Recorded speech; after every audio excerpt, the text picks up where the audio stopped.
নমস্কার বন্ধুরা, কেমন আছেন সবাই? আশা করি সবাই খুব ভালো আছেন। আমি সর্বাণী।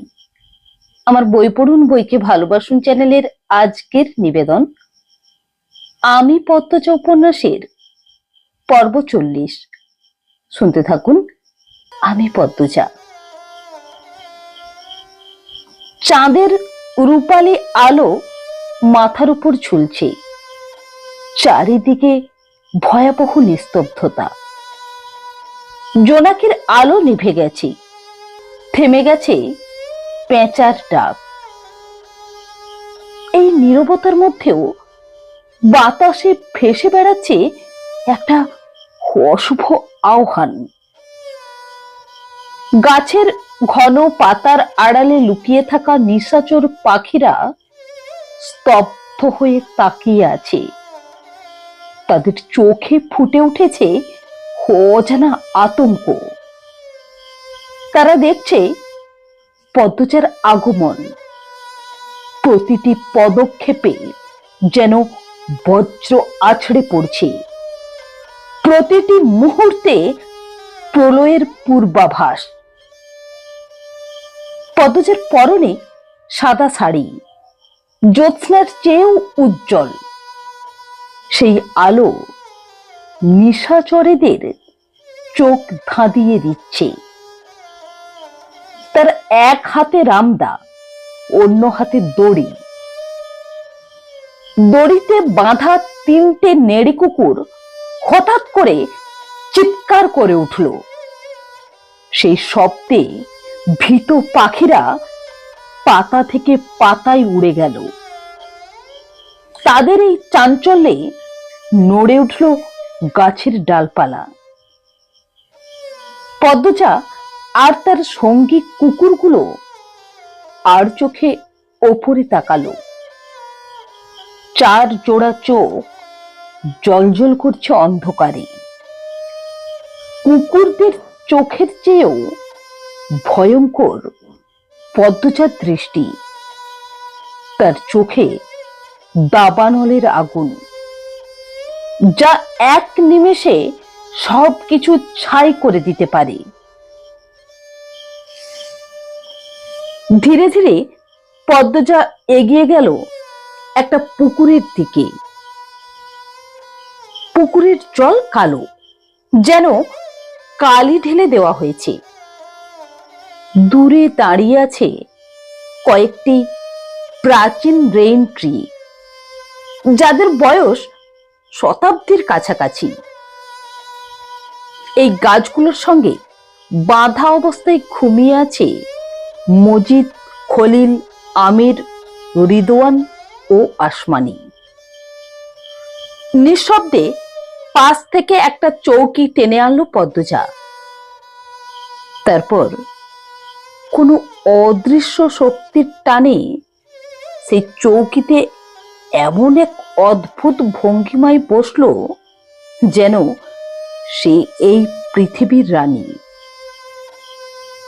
ঘুমন্ত বন্দীদের দিকে তাকিয়ে পদ্মজার ঠোঁটে ফুটে উঠল তিক্ত তিরস্কারের হাসি। সেই হাসিতে মিশেছিল ঘৃণা, অবজ্ঞা আর একটু করুণার ছোঁয়া। এই ঘুমন্ত মানুষগুলো জাগলেই তাদের জীবনের সবচেয়ে ভয়ঙ্কর মুহূর্তের মুখোমুখি হবে।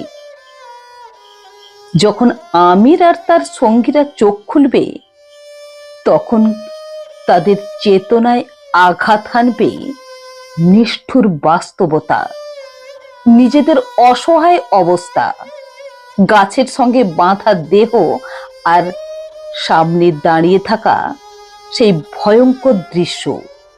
তিনটি হিংস্র কুকুর আর তাদের পাশে অস্ত্রধারী পদ্মজা। নিঃসন্দেহে পাগল পাড়া করে তুলবে তাদের।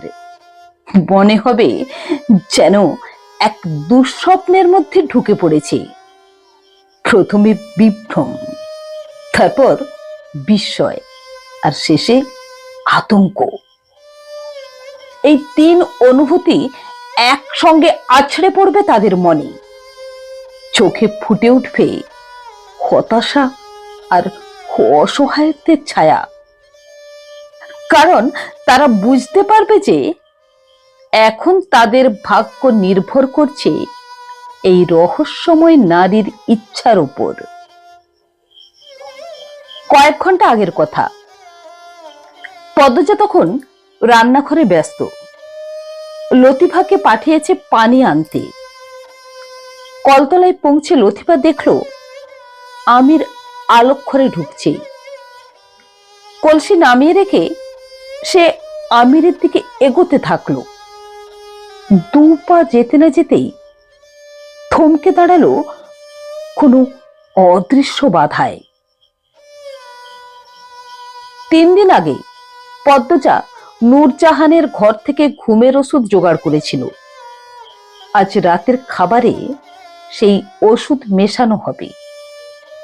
সবাই যখন গভীর ঘুমে ঢলে পড়বে তখনই পদ্মজা শুরু করবে তার অভিসন্ধি। এই ষড়যন্ত্রের কথা লতিফাকে আগেই জানানো হয়েছিল। আমিরকে দেখে লতিফার হৃদয় গলে গেল। তার ইচ্ছে হলো আমিরকে সাবধান করে দেওয়ার, যাতে সে রাতের খাবার না খায়। কিন্তু যখন তার মানবিক দিকটা মাথা চাড়া দিয়ে উঠল তখনই সে নিজেকে সংযত করল। দ্বিধা দ্বন্দ্বে ছিন্ন ভিন্ন লতিফা দাঁড়িয়ে রইল। মনের অন্তঃস্থলে চলতে থাকলো তীব্র সংঘর্ষ। আজ তার সামনে এক গুরুত্বপূর্ণ দায়িত্ব। রিনুকে নিয়ে এই বাড়ি থেকে পালাতে হবে। রিনু এই বাড়িতে এসেছে মাত্র 1 বছর। অবশ্য এর আগেও অন্দরমহলে একজন রিনু ছিল। সেই রিনু বয়স্ক মহিলা, বছর 2 আগে অসুস্থ হয়ে মারাও গেছে।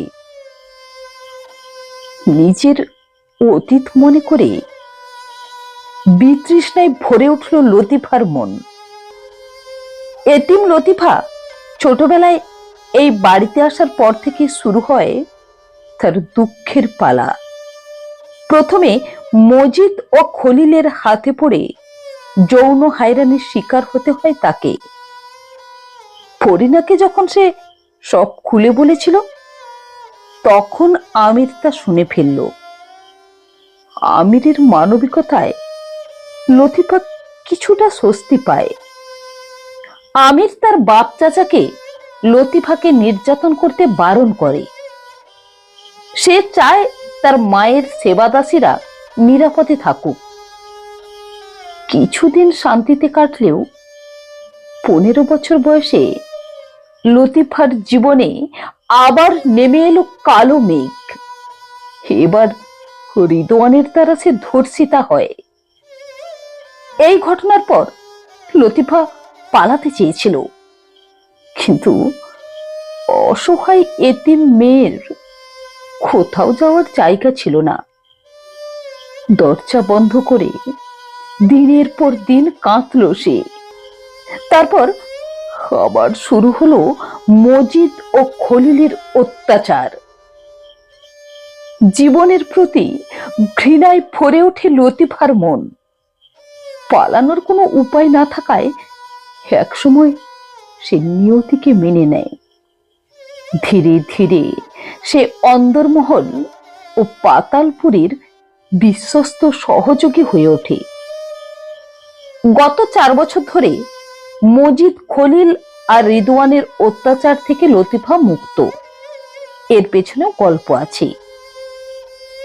ফরিনার প্রতি লতিফার ভালোবাসা ও শ্রদ্ধা দেখে আমির তার রক্ষা কবচ হয়ে দাঁড়িয়েছিল। আমিরের কঠোর হুমকিতে লতিফার জীবনের অন্ধকার রাত্রিগুলো ধীরে ধীরে মুছে গেল। কৃতজ্ঞতায় আপ্লুত লতিফা আমিরের প্রতিটি নির্দেশ নিষ্ঠার সঙ্গে পালন করে। পদ্মজা, রুম্পা ও হেমলতাকে সতর্ক দৃষ্টিতে পর্যবেক্ষণ করা ছিল তার অন্যতম দায়িত্ব। গত বছর কিশোরী রিনু নতুন করে পা রেখেছে এই অন্দরমহলে। এই বাড়ির গোপন ইতিহাস সম্পর্কে সে সম্পূর্ণ অজ্ঞাত। মজিদ হাওলাদার দয়াপরবশ হয়ে এতিম রিনুকে নিজের আশ্রয়ে নিয়ে আসেন। তার এই উদারতার কারণে রিনুকে যত্ন করে রাখা হয়, এমনকি তার বিয়ের জন্য পাত্রও খোঁজা হচ্ছে। কিন্তু লতিফার তীক্ষ্ণ দৃষ্টি এড়ায়নি রিদওয়ানের কুটিল নজর, যা রিনুর ওপর নিবদ্ধ। রিনুর সঙ্গে একই বিছানায় ঘুমাতে ঘুমাতে লতিফা তাকে নিজের ছোট বোনের মতো ভালোবাসতে শুরু করেছে। সে চায় না রিনু তার মতো সেই ভয়াবহ যন্ত্রণাদায়ক রাতগুলোর শিকার হোক। তাই সে রিনুকে নিয়ে পালানোর সিদ্ধান্ত নিয়েছে। আমিরের প্রতি অপরিসীম কৃতজ্ঞতা সত্ত্বেও লতিফা তাকে পদ্মজার গোপন ষড়যন্ত্রের কথা বলতে পারল না। অসহায়তায় ভেঙে পড়ল সে। কলসি রেখে দ্রুত পায়ে অন্দরমহলের দিকে পা বাড়ালো, মনে নানা চিন্তা ও দ্বন্দ্বের ঝড় নিয়ে। রান্নাঘরে পা দিতেই পদ্মজা ঘাড় ঘুরিয়ে তাকালো। তার দৃষ্টি পাথরের মতো নিষ্পন্দ। লতিফার খালি হাত দেখে যন্ত্রচালিতের মতো জিজ্ঞেস করলো, পানি কোথায়? লতিফা নিজের কপালে চাপড়ে একটু হেসে বলল, এখনই আনতাছি, খাড়াও, বলে বেরিয়ে গেল। পদ্মজা একে একে পাতিলে মশলা ঢালতে লাগলো। মুরগি রান্নার আয়োজন চলছে। পুলিশ পূর্ণার দেহ ময়নাতদন্ত করে পরের দিনই ফেরত দিয়েছিল। বাসন্তী আগের দিন রাতে স্বপ্ন দেখেছিলেন পূর্ণা লাহারি ঘরের পাশে কবর খুঁড়ছে। তাই তিনি সবাইকে অনুরোধ করেছিলেন পূর্ণার কবর যেন লাহারি ঘরের পাশে গোলাপ গাছটির নিচে হয়। বাসন্তীর ইচ্ছা পূরণ করা হয়। পূর্ণা এখন তার প্রিয় গোলাপ গাছের নিচে চিরনিদ্রায় শায়িত। পদ্মজা তখনও কাঁদেনি। সে নীরবে কোরআন শরীফ পাঠ করেছিল। পূর্ণাকে দাফন করার পরে সে চুপচাপ অন্দরমহলে ফিরে এসেছিল, যেন কিছুই হয়নি। এ নিয়ে সমাজে নানা কথা উঠেছিল। মৃদুলের অবস্থা শোচনীয়। তাকে কত করে বোঝানো হলো, তবুও সে পূর্ণার কবরের পাশ থেকে সরতে রাজি নয়। খাওয়া দাওয়া প্রায় বন্ধ করে দিয়েছে। মৃদুলের মা জুলেখা বানু ছেলের এই বিপর্যস্ত অবস্থা দেখে নিজেও অসুস্থ হয়ে পড়েছেন। মোড়ল পরিবারের ওপর দিয়ে দুঃখের ঝড় বয়ে যাচ্ছে। সেখানে এখনো শোকের ছায়া গাঢ়। বাড়ির প্রতিটি কোণে বেদনার সুর বাজছে। পূর্ণার মৃত্যুতে সবাই স্তব্ধ, বিমর্ষ।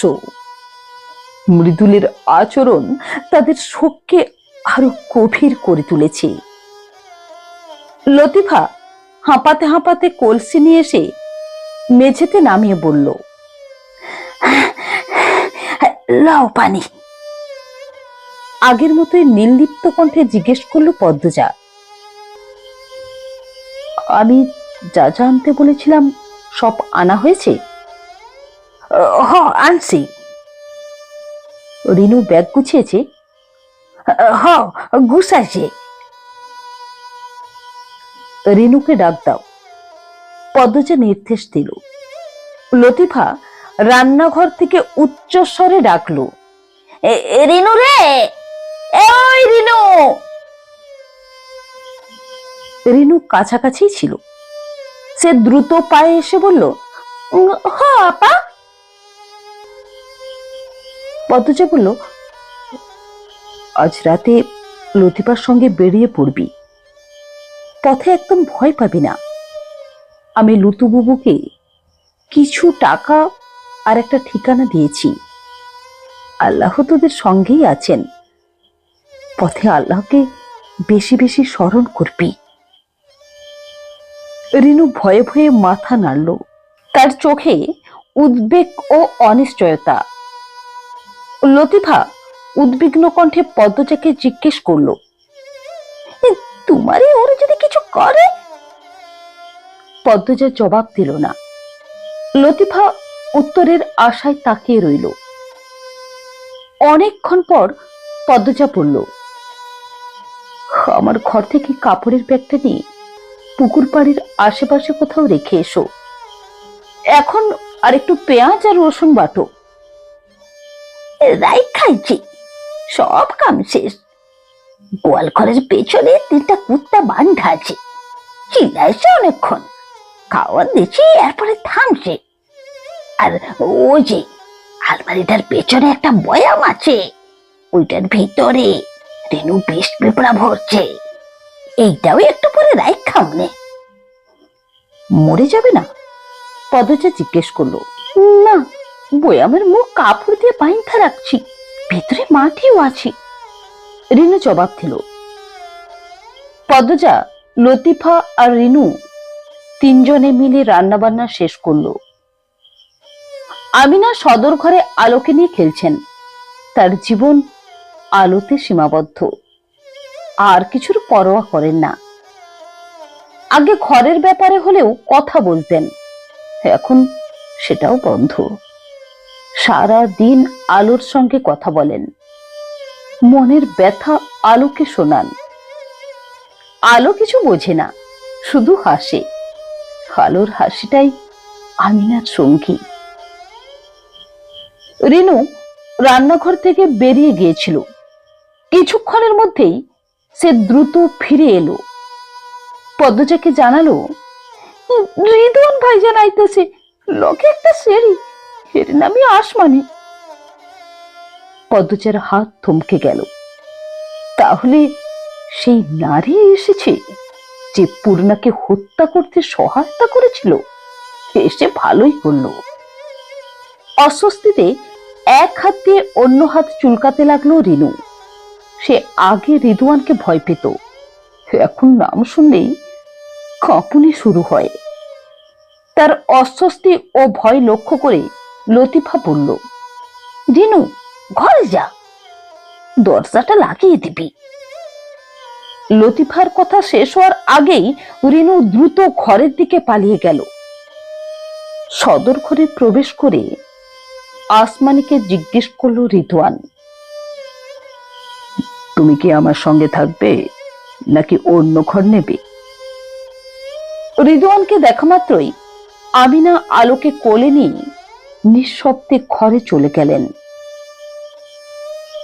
আসমানি নিকাব তুলে বিস্ফারিত চোখে বলল, বাড়ির ভিতরে তোমার লোকে থাকুম, আইছি যে এটাই বেশি, এমনিতে ডর লাগতেছে আমার। আগে রানী কাকিরা ছিল, এখন তো তারা নেই। যারা আছে তাদের থাকা আর না থাকা সমান।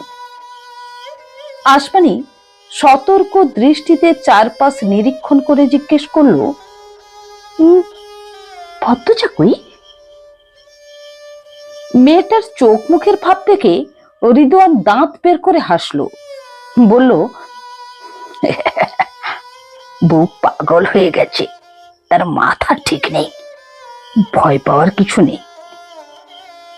সতর্ক দৃষ্টিতে চারপাশ নিরীক্ষণ করতে করতে আসমানি বলল, মাথা ঠিক নাই দেখাই তো ডর বেশি। রিদওয়ান আসমানির কাছে ঘনিষ্ঠ হয়ে দাঁড়ালো। তার কণ্ঠে ফুটে উঠল কৌতূহল। আজিত কবে ফিরবে? মারে লইয়া শহরে গেছে, আইতে 4-5 দিন তো লাগবই। রিদওয়ানের চোখে চাপা উত্তেজনার ঝিলিক দিল। সে প্রস্তাব দিল, তাহলে কয়েকদিন আমার সঙ্গে থাকো। রিদওয়ানের মুখের দিকে তাকিয়ে আসমানি মৃদু হাসল। রান্নাঘর থেকে বাসনপত্রের টুংটাং শব্দ ভেসে আসছে। সে উদ্বিগ্ন কণ্ঠে জিজ্ঞেস করলো, পদ্মজা যদি জিগায় আমি কার কি লাগে? রিদওয়ান বিরক্তি প্রকাশ করে বলল, ও তোমাকে চেনে না। আসমানি মাথা নেড়ে জানালো, না। তাহলে কিছু বলার দরকার নেই, প্রশ্ন করলে উত্তর দিও না। সন্দেহ করলে? সন্দেহ করলেই বাকি, আর না করলেই বাকি। পদ্মজার আর কোনো মূল্য আছে নাকি? আসমানি বিষয়টি এড়িয়ে যেতে চাইল। সে বলল, আচ্ছা ছাড়ো, আমি পদ্মজারে দেখ খাইতেছি। রান্নাঘরের দিকে এগিয়ে গেল আসমানি। কৌতূহলী দৃষ্টিতে চারপাশ নিরীক্ষণ করছিল। এই বাড়িতে আসার অনেক দিনেরই স্বাদ ছিল তার, কখনো সুযোগ হয়নি। এই প্রথম সে এখানে পা রাখতে পেরেছে। অন্য সময় সে শুধু পাতালপুরিতে যেত। লুকোচুরি খেলার মতো গোপন যাতায়াত এখন কমে গেছে বলে তার মনে স্বস্তি। এখন হয়তো সে নিয়মিত অন্দরমহলে আসতে পারবে, আর ভাঙা ফটক দিয়ে গোপনে পাতালপুরিতে যেতে হবে না। আমির ধানের বস্তার গায়ে হেলান দিয়ে বসে আছে। ঘরের অর্ধেক জুড়ে বাঁশের মাচা, সেখানে সাজানো রয়েছে ধানের বস্তা। মেঝেটা স্যাঁতসেঁতে। এই নির্জন কোণে খুব কম মানুষই আসে। আবছা আলোয় হামিদের মুখ ঝাপসা দেখাচ্ছে। হাতে ধরা রয়েছে পদ্মজার বেনারসি শাড়ি। বুকের ভেতর অস্থির স্পন্দন। মাত্র কয়েক ঘন্টা বাকি। ইস, যদি থেকে যাওয়া যেত। আফসোসে বুকের ভেতরটা পুড়ে যাচ্ছে। কোনো পথ খোলা নেই। হয় জ্বলন্ত আগুনে পুড়ে মরো, নয়তো মৃত্যুকে বরণ করো। কি নিষ্ঠুর নিয়তি! সে পদ্মজার বেনারসির দিকে তাকালো। ধুলোর পর্দায় ঢাকা পড়েছে সব স্বপ্ন, সব আশা। চোখের সামনে ভেসে ওঠে পদ্মজার লাজুক মুখখানি। তার দুধে আলতা রঙের নাজুক করণী লালচে রংটা কি অপূর্ব মানাতো। বর্ষার শুক্রবার মানেই ছিল দুজনের বৃষ্টিতে ভেজা। আমির ঘন্টার পর ঘন্টা পদ্মজাকে নিবিষ্ট মনে দেখেছে, মুখস্থ করে নিয়েছে তার প্রতিটি ফলকের ওঠা নামা। কল্পনার চাল ছেড়ে আমির বেনারসিতে চুমু দিল। অসীম বেদনায় বলল, যখন তোমার কথা ভাবি তখন আমার শরীরের সমস্ত শিরা উপশিরা বাজতে থাকে। আমাদের পথ চলাটা কি আর একটু দীর্ঘ হতে পারত না? বেনারসির দিকে সে তাকিয়ে রইল উত্তরের আশায়।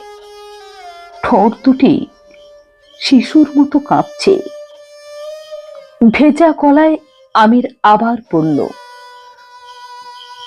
তোমার জন্য বুকটা পুড়ে যাচ্ছে।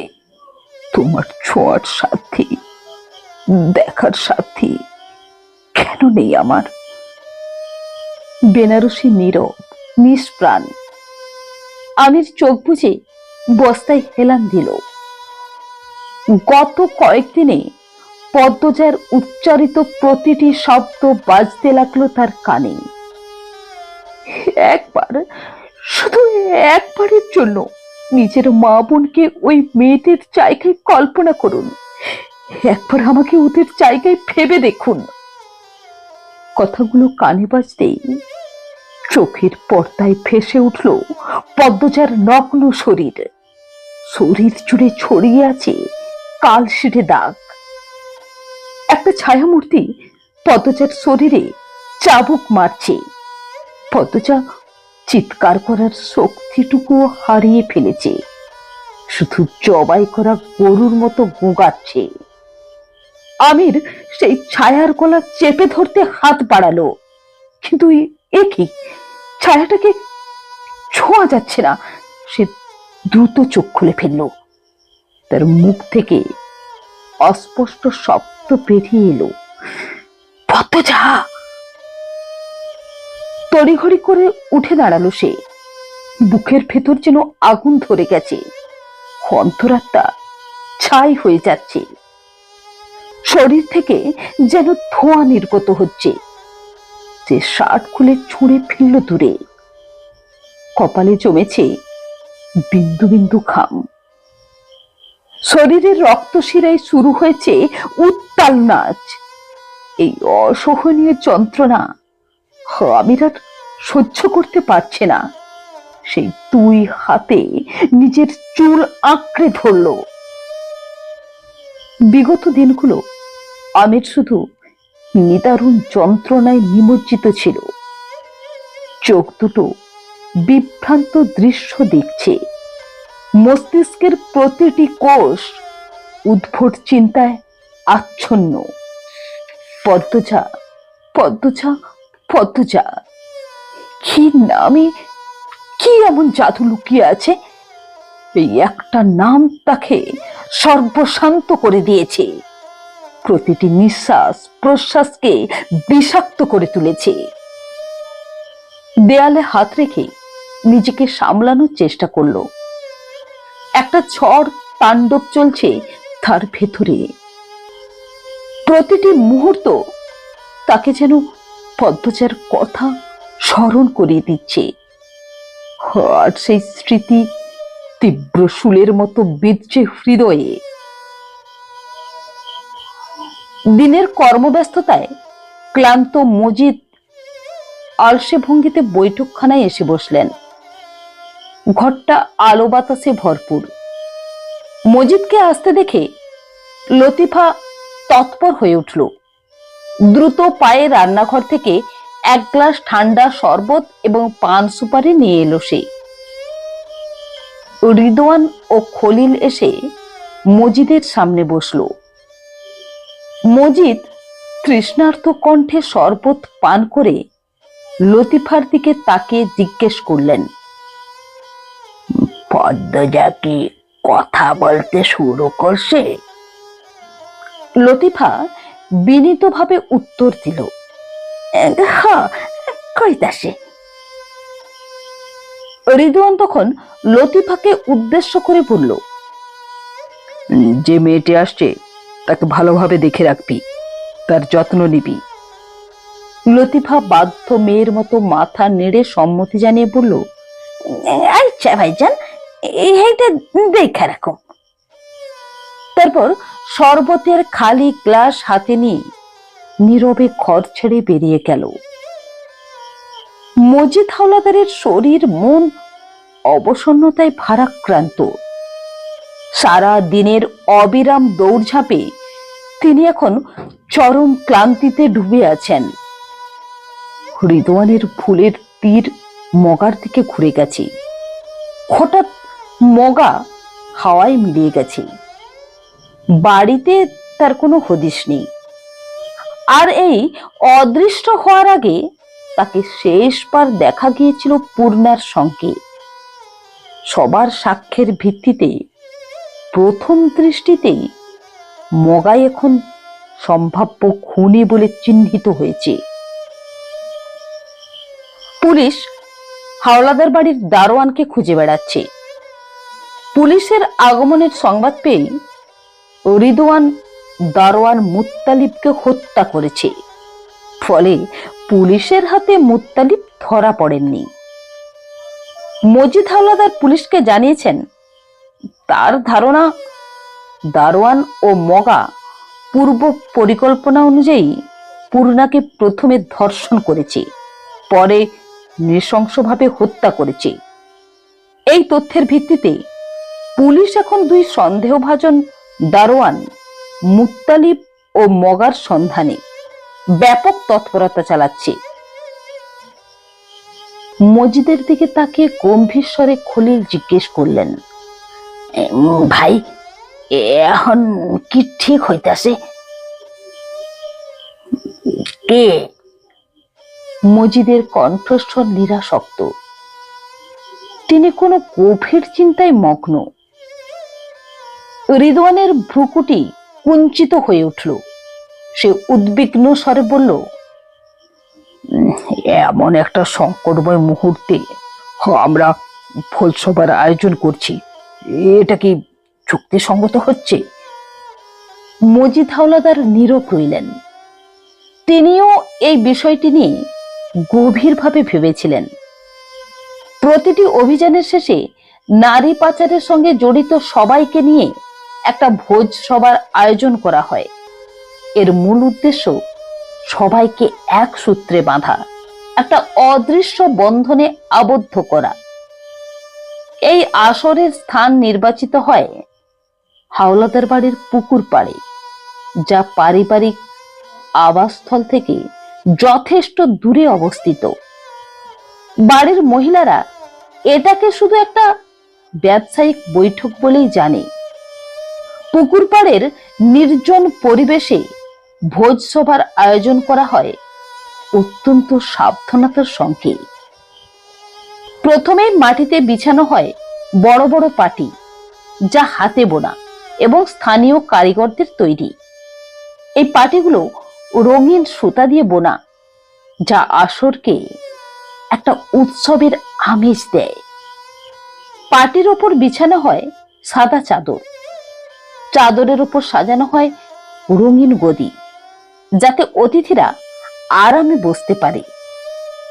প্রতিটি গদির সামনে রাখা হয় ছোট ছোট টেবিল, যেখানে খাবার পরিবেশন করা হয়। আসরের চারপাশে জ্বালানো হয় মাটির প্রদীপ, যা পরিবেশকে রহস্যময় ও আকর্ষণীয় করে তোলে। গাছের ডালে ঝুলিয়ে দেওয়া হয় রঙিন লণ্ঠন। খাবারের আয়োজনেও থাকে বিশেষ। স্থানীয় ঐতিহ্যবাহী খাবারের পাশাপাশি থাকে বিলাসী পদ। মাটির হাঁড়িতে রান্না করা পোলাও, কোরমা, কাচ্চি বিরিয়ানি, ভুনা খিচুড়ি, এসবের সুবাস বাতাসে ভেসে বেড়ায়। মাছের কালিয়া, মুরগির রোস্ট, বড় চিংড়ির মালাইকারি, এসব পদও থাকে। মিষ্টি হিসাবে থাকে রসমালাই, পাঠালি পিঠা, ভাপা পিঠা। পানির মধ্যে থাকে ঠান্ডা শরবত, বোরহানি, লাচ্ছি, যা গরমে শীতলতা আনে। সব শেষে পান সুপারি পরিবেশন করা হয়। এই ভোজসভা শুধু খাওয়া দাওয়ার জায়গা নয়, একটা সূক্ষ্ম কূটনীতির ক্ষেত্রও বটে। এখানে খাওয়া দাওয়ার আড়ালে চলে অনেক গোপন আলোচনা, চুক্তি এবং নতুন পরিকল্পনার রূপরেখা। গতকালের স্মৃতি মজিদ হাওলাদারের মনে ভেসে উঠল। আমিরের সঙ্গে তার কথোপকথনটি এখনো কানে বাজছে। তিনি চিন্তিত স্বরে আমিরকে জিজ্ঞেস করেছিলেন, এই সংকটময় মুহূর্তে ভোজসভার আয়োজন কি যুক্তিসঙ্গত হবে? পূর্ণা মাত্র খুন হয়েছে, পুলিশ তদন্ত চলছে, যে কোনো মুহূর্তে সে হাজির হতে পারে। তারা যদি দেখে আমরা উৎসব করছি, তাহলে কি ধারণা করবে? আমিরের চোখে মুখে তখন ক্রোধের ছায়া। সে তখন স্বভাবসুলভ ভঙ্গিতে প্রায় গর্জন করে উঠল, মজা করার জন্য ভোজসভার আয়োজন করতে চাচ্ছি না। পরশু পদ্মজাকে নিয়ে রাজধানীর উদ্দেশ্যে রওনা দেব। তার আগে সবার সঙ্গে কিছু জরুরি আলোচনা করা প্রয়োজন। মজিদ হাওলাদার সন্দিগ্ধ দৃষ্টিতে প্রশ্ন করলেন, রাজধানীর কোলাহলময় পরিবেশে পদ্মজাকে নিয়ন্ত্রণে রাখতে পারবি তো? আর কি নিয়ে এত গুরুত্বপূর্ণ আলোচনা? সে কথা তখনই জানাবো। আমি অন্যদের নিমন্ত্রণ পাঠিয়ে দিয়েছি। আগামীকাল ভোজসভা হচ্ছে। মজিদ হাওলাদার বিস্ময়ে হতবাক হয়ে গেলেন আমিরের নির্লিপ্ত আচরণ দেখে। পূর্ণার মর্মান্তিক পরিণতি তার মনে কোনো প্রভাব ফেলেনি, বরং স্ত্রীকে নিয়ে অন্যত্র চলে যেতে উদ্গ্রীব হয়ে আছে।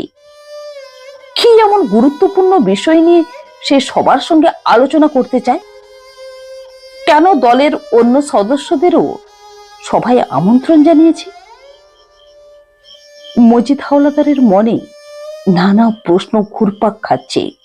আমিরের এই আচরণের পেছনে কি রহস্য লুকিয়ে আছে? সে কি কোনো ষড়যন্ত্রের জাল বুনছে, নাকি দলের মধ্যে কোনো অপ্রীতিকর পরিস্থিতি সৃষ্টি হতে যাচ্ছে? মজিদের অন্যমনস্কতা লক্ষ্য করে রিদওয়ান সতর্কতার সঙ্গে চারপাশে দৃষ্টি বুলিয়ে নিল। তারপর উদ্বেগের সুরে বলল, চাচা, আপনি চুপ কেন? মনে আছে তো ভোজসভার দিনে আমিরকে সরিয়ে দেওয়ার কথা ছিল, যদিও সেটা আজ হওয়ার কথা না। মজিদ তৎক্ষণাৎ হাত তুলে রিদওয়ানকে থামিয়ে দিলেন। গম্ভীর কণ্ঠে উচ্চারণ করলেন, বাবু যদি আমাদের কথা অগ্রাহ্য করে তখনই আমরা পরবর্তী পদক্ষেপ নেব, তার আগে নয়। রিদওয়ানের মুখ হঠাৎ বিবর্ণ হয়ে গেল। তবুও সে অবিচল স্বরে বলল, আমির কখনোই পদ্মজার জীবন নিতে সাহস করবে না, এমনকি বন্দি করেও রাখবে না। মজিদ অবিচল কণ্ঠে উত্তর দিলেন, সময়ই তা বলে দেবে।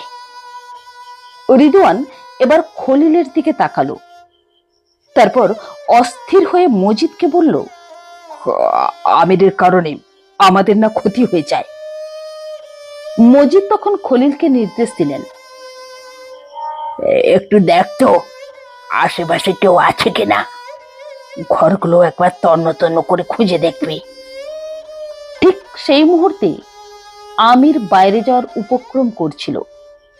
মজিদের শেষ কথাটা তার কানে পৌঁছাতেই সে দ্রুত দরজার আড়ালে আত্মগোপন করল। খলিল তৎপরতার সঙ্গে প্রথম দুটি ঘর পরীক্ষা করে এসে জানালেন কেউ নাই। তারপর ফিরে এলো নিজের চেয়ারে। রিদওয়ান তখন খলিলের দিকে অর্থপূর্ণ দৃষ্টিতে তাকালো। আমিরের বিরুদ্ধে চক্রান্তের ব্যাপারে মজিদকে বোঝাতে অনুরোধ করছে। খলিল মজিদের আরো কাছে সরে এলেন।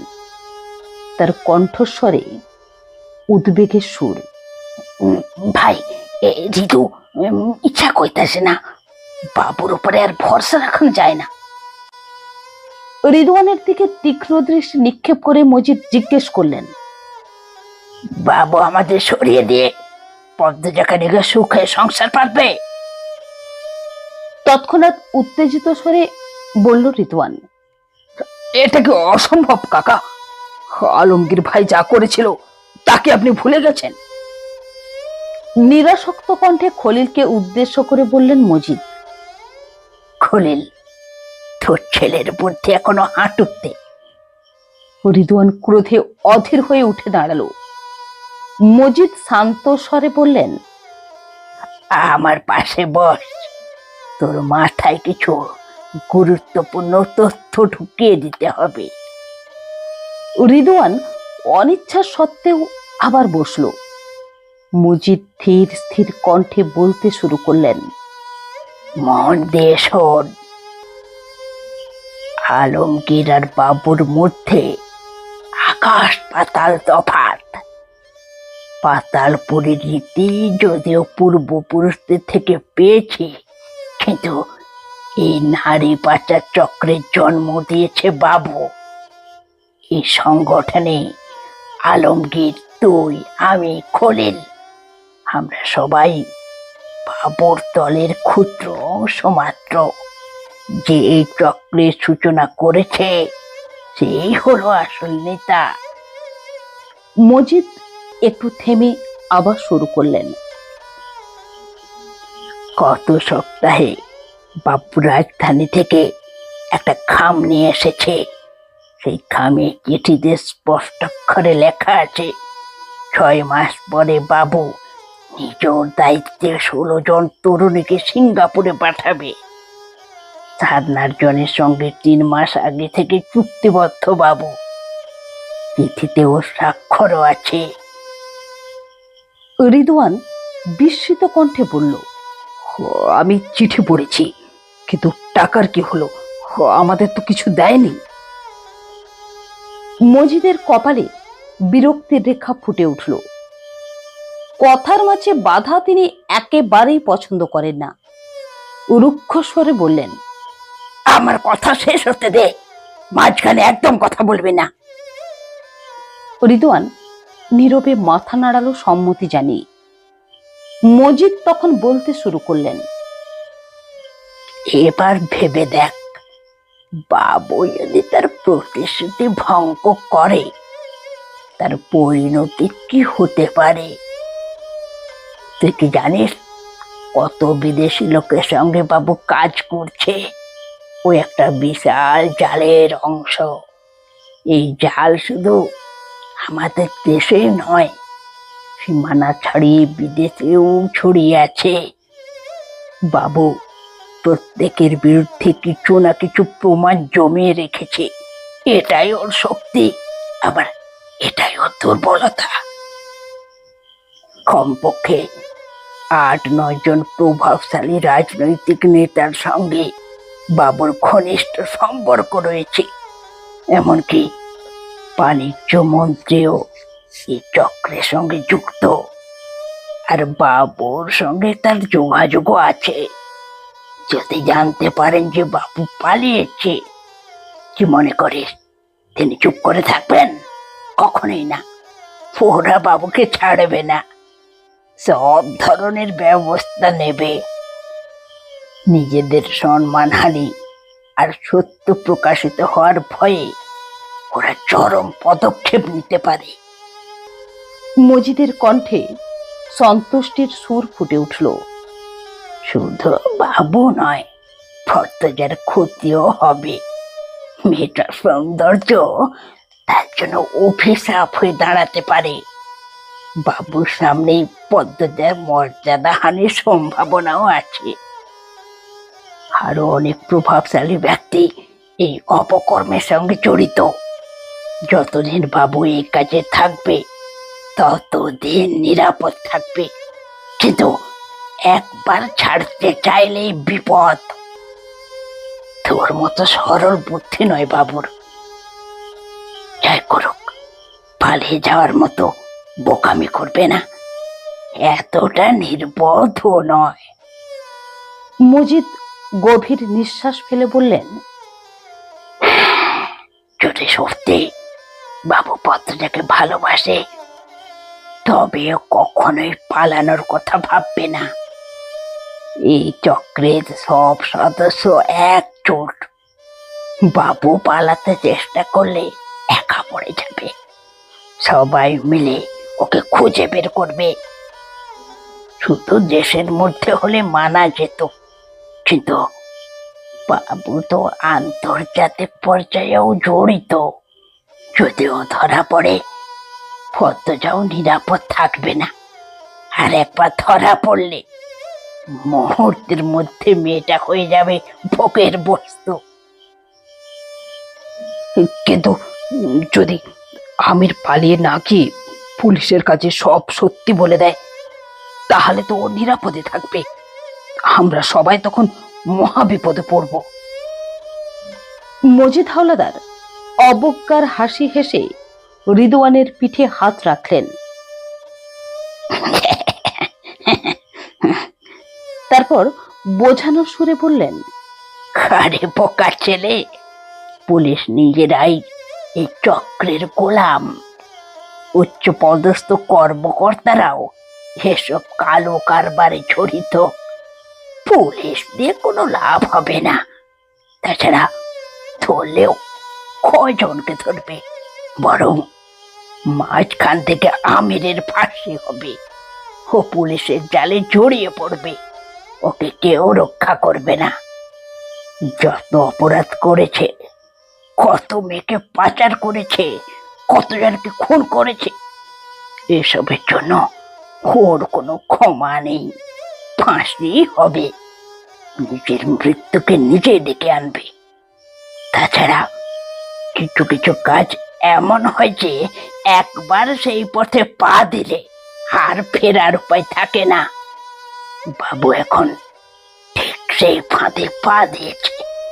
যদি পালাতে চায় তাহলে শুধু নিজে নয়, পদ্মজার সম্মান আর প্রাণও হারাবে। এত বড় ঝুঁকি নেওয়ার সাহস বাবুর হবে না। মজিদ একটু থেমে আবার বলতে শুরু করলেন। আমি নিজের চোখে রাজধানীতে গিয়ে দেখেছি, পদ্মজা অসুস্থ হয়ে ঘরে শুয়ে বিশ্রাম নিচ্ছে, আর আমির বাড়ির সব কাজ করছে। পদ্মজার জন্য হলেও বাবু এই পাতালপুরের সঙ্গে জড়িয়ে থাকবে, আমাদের ছেড়ে যাবে না। রিদওয়ানের মনে তবুও সন্দেহ রয়ে গেল। সে প্রশ্ন করল, দেশে কি জায়গার অভাব? কোথাও না কোথাও নিশ্চয়ই লুকিয়ে থাকতে পারবে। মজিদ ধৈর্য ধরে বোঝাতে থাকেন। লুকিয়ে কি করে বেঁচে থাকবে? ঘরে বসে খাবে? তুই নিজের চোখে দেখেছিস আমির কিভাবে মাত্র 3 দিনে আলীকে রাজশাহী থেকে ধরে এনেছে। ওর অভিজ্ঞতা কম না, পদ্মজাকে নিয়ে এত বড় ঝুঁকি নেবে না। আমির চেনে তার পেশা কেমন।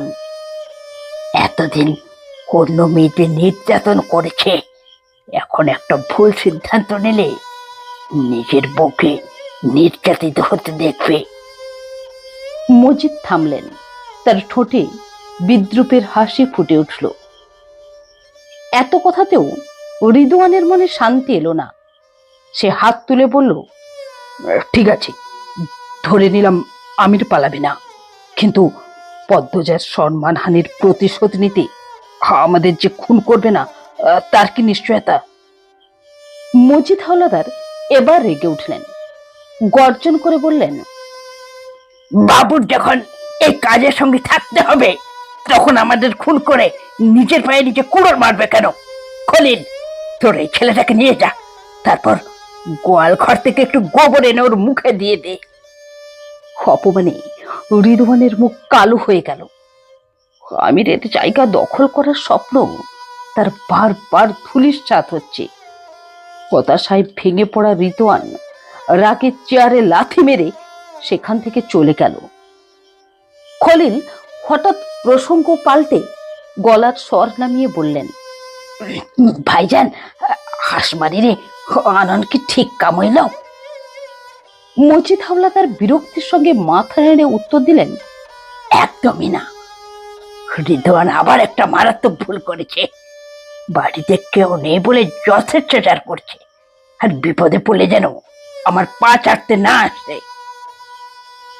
খলিল মুখ থেকে পানে রক্তিম পিক ফেলে বাইরের দিকে তাকালেন। তার চোখে ফুটে উঠল দুশ্চিন্তা। তিনি বললেন, ভাইসান, আমারও মনটা কেমন করতাছে। আসমানিরে লইয়া নয়া বিপদ আইবা না তো? আমির তার অন্তরে জ্বলে ওঠা ক্রোধ এবং আক্রোশ দমন করতে পারছে না। তার কপালের শিরাগুলো স্পন্দিত হতে লাগলো। চোখ দুটি রক্তবর্ণ ধারণ করলো। দৃষ্টি দিয়ে আগুন ঠিকরে বেরোচ্ছে। রাগে অন্ধ হয়ে সে এক হাতে দরজা চেপে ধরল, যেন সেটাকে গুঁড়িয়ে দিতে চায়। মজিদ তার দুর্বলতা ধরতে পেরেছে। এই চিন্তাটাই তাকে আরো ক্ষিপ্ত করে তুলল। মজিদের মুখে ফুটে ওঠা সেই কুটিল হাসি দেখে আমিরের সারা শরীর জ্বলে যাচ্ছিল। এক মুহূর্তের জন্য তার মনে হলো এখনই গিয়ে মজিদের গলা টিপে ধরবে, তার নিঃশ্বাস রুদ্ধ করে দেবে। পরক্ষণেই কোনো এক অজানা কারণে থেমে গেল সে। ভেতর থেকে কোনো সতর্ক কণ্ঠস্বর তাকে সাবধান করে দিল। ধীরে ধীরে পা টিপে টিপে ধান রাখার ঘরের দিকে এগিয়ে গেল সে। ঘরে ঢুকে আমির সাবধানে ধানের মাচার ভেতর উঁকে দিল।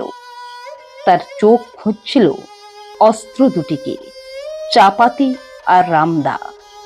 একটু পরেই স্বস্তির নিঃশ্বাস ফেলল সে। সব কিছু ঠিকঠাক আছে। তার হাতের কাছে রয়েছে তার শক্তি, তার প্রতিশোধের হাতিয়ার। ধীরে ধীরে জানালাটা খুলল আমির। বাইরে তাকাতেই তার চোখে পড়ল বিকেলের রংহীন ধূসর কুয়াশা। কুয়াশার আড়ালে লুকিয়ে থাকা সূর্যের মতো তার মনেও চলছে প্রতিশোধের আগুন, যা শুধু সময়ের অপেক্ষায় রয়েছে বেরিয়ে আসার জন্য। বন্ধুরা, আমি পদ্মজা উপন্যাসের পর্ব 40 এখানেই শেষ করলাম। নমস্কার।